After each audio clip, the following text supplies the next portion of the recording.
यम यम वाप स्मरण भावम त्यजत्यंते कलेवरम। एक संत भगवान अंतिम समय था, पड़े थे, ऊपर आम का पेड़ था, पका हुआ आम का फल था, उसमें दृष्टि चली गई, कीड़ा बनकर उस आम के रस को पाए, फिर उनका कल्याण। बड़ा सूक्ष्म है अंतिम निर्णय।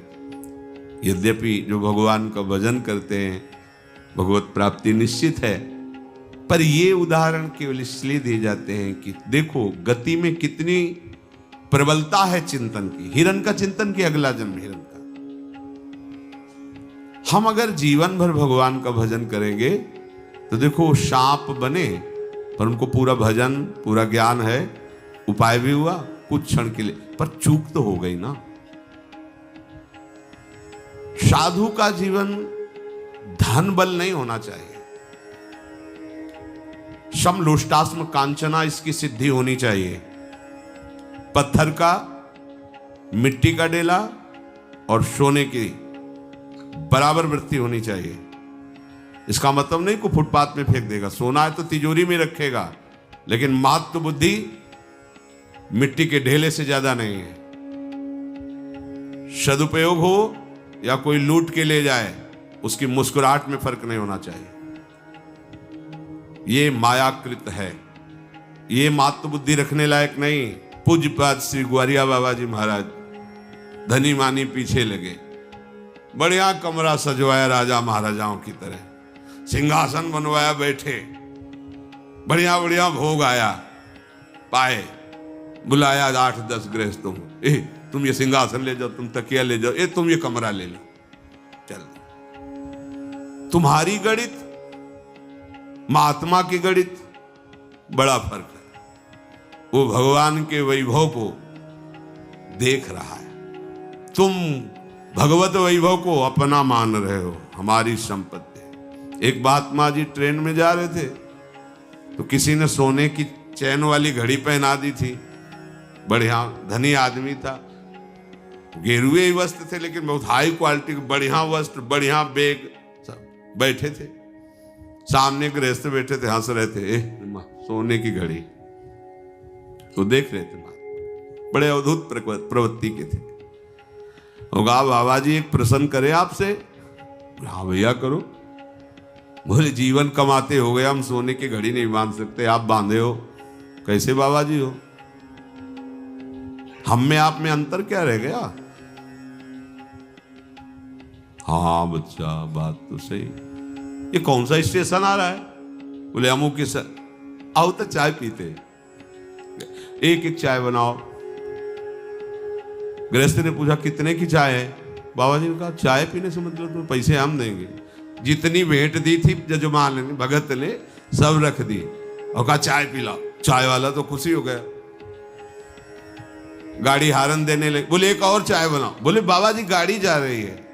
बोले बच्चा हमारा मन हो रहा है, इधर हम पैदल टहलेंगे। और बोले वो बैग और वहीं चैन उतार के रखे। बोले बच्चा किसी ने दिया है, कोई ले जाएगा। और उठे और चल दिया। संतों को तुम वहां चवन्नी के साथ थोड़ी होता है।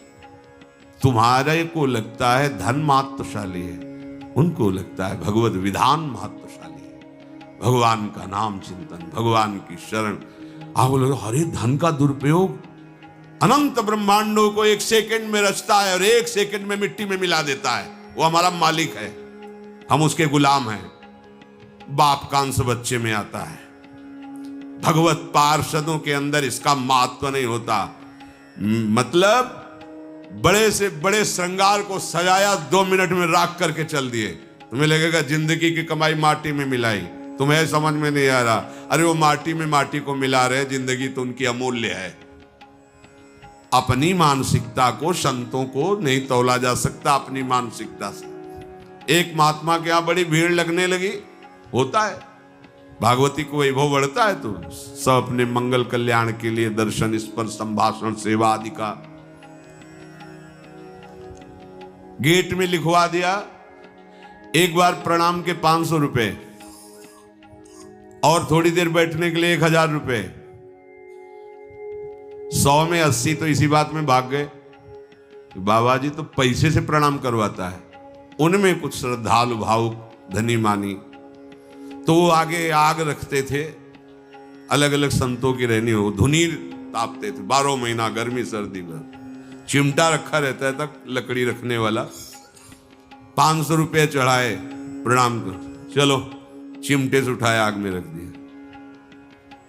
कहां तुम उनकी अकल लड़ाओगे कि ये क्यों पागल है? अरे वो तुम्हें पैसा दिखाई दे रहा है, उनको सब माटी नजर आ रहा है। वो पहले भी माटी था, बाद में भी माटी रहेगा। ये जितने सोना चांदी रतन सब माटी से ही पैदा हुए हैं, इसी पृथ्वी से पैदा हुए, सब माटी है। केवल तुम्हें मात्र दिखाई दे रहा है। अपनी बुद्धि से संतों की महिमा को तौल पड़ा, हम उनकी आज्ञा का पालन करें। वो क्या कर रहे हैं हमारे बस की बात नहीं, हमें उनकी आज्ञा में अपने जीवन। एक संत बड़े वैराग्य की गर्भ में थे, लंगोटी लगाए और भभूत लगाते थे। परशुराम देवाचार्य जी सिंहासन में बैठे हैं, चंवर डुलाए जा रहे हैं सब, और उनके गेट में ही लिखा था, माया सगी न तन सगा, सगा नए संसार, परशुराम ये कह रहे सगा सुसिरजनहार। अब वो लौकी का कमंडल, एक लंगोटी लगाई, भस्म, गए, बोले महाराज आपका ही नाम परशुराम देवाचार्य है? बोले दास को ऐसा ही पुकारते। ये दो आपका लिखा हुआ है गेट में?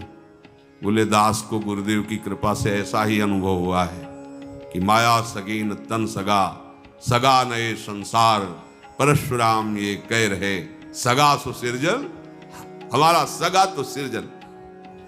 बोले महाराज केवल प्रवचन करने से नहीं बनता, लिखाने से नहीं बनता, बैठे हो सिंहासन में, राजा महाराजाओं की तरह वैभव है, और कहते माया सगी न तन। बोले आज तक तो इस बात पर हमारा ध्यान ही नहीं गया भैया। बड़ी कृपा की, बड़ा उपदेश किया, शिष्यों से कहा अच्छा भैया चले। हम सब जानते थे कि महापुरुष है, कोई लीला है इनकी। उठाया कमंडल, चलो भैया कहाँ चलते? 8-10 किलोमीटर चले, गांव नजदीक था, गांव के बाहर रुके। बोले महाराज जी हमारा तो भिक्षा का समय हो रहा है। लंगोटी वाले, भस्म लगाने वाले महात्मा परशुराम देवाचार्य जी ने कहा, प्रियाजू की कृपा से आज तक हमने ऐसे नहीं किया, भिक्षा के लिए भी ऐसे नहीं किया। स्वयं प्रियाजू हमारी जो व्यवस्था करती है मुझसे जीते, आज तक हमने कभी भिक्षा भी नहीं मांगी। तो महाराज हम ले आएंगे? बोले कभी किसी से सहयोग के लिए कहा नहीं, आप जाओ हम यहीं बैठते हैं। गांव के बाहर बड़ा एक मैदान था, लगाया पद्मासन, बैठ गए। वो भिक्षा मांगने गए, इतने में वहां का राजा निकला। दूर से देखा, अरे तो परशुराम देवाचार्य। नजदीक गए, साष्टांग दंडवत की, महाराज कैसे बैठे हो? बोले जैसे भगवान बैठा ले। महाराज कुछ प्रसाद पाया? बोले भगवान जब व्यवस्था करेंगे पा लेंगे। तुरंत राज की व्यवस्था, रसोईया लग गया, सैकड़ों प्रकार के व्यंजन बनना शुरू हो गए। महाराज जी हमारी इच्छा है कि हम आपके रहने के लिए यहाँ व्यवस्था। बोले जैसी ठाकुर जी श्री जी की इच्छा, नी भरना शुरू हो गई। और महात्मा घंटा 1.5 घंटा में मधुकरी मांग के पा के आए। वहां नी खोद रही थी, कढ़ाइयां चल रही थी, रसगुल्ला बनाए जा रहे, समोसे। आए देवाचार्य जी से कहा ये सब क्या हो रहा है? बोले माया सगी न तन सगा, सगा नए संसार, परशुराम ये कह रहे ये हमारे सगे का खेल हो रहा है। तुम समझते हो कि हमारे चाहने से सिंहासन मिला है, हमारे चाहने से आश्रम बना है? अरे उनका देखो सर में बैठ गए, तू मांगने के लिए, रोटी गया था पेट पालने के लिए, यहां देख कढ़ाइयां चढ़ी हुई हैं, यहां नया आश्रम बनेगा। भगवत आश्रित, भगवत वैभव तुम अपने दिमाग से जान पाओगे?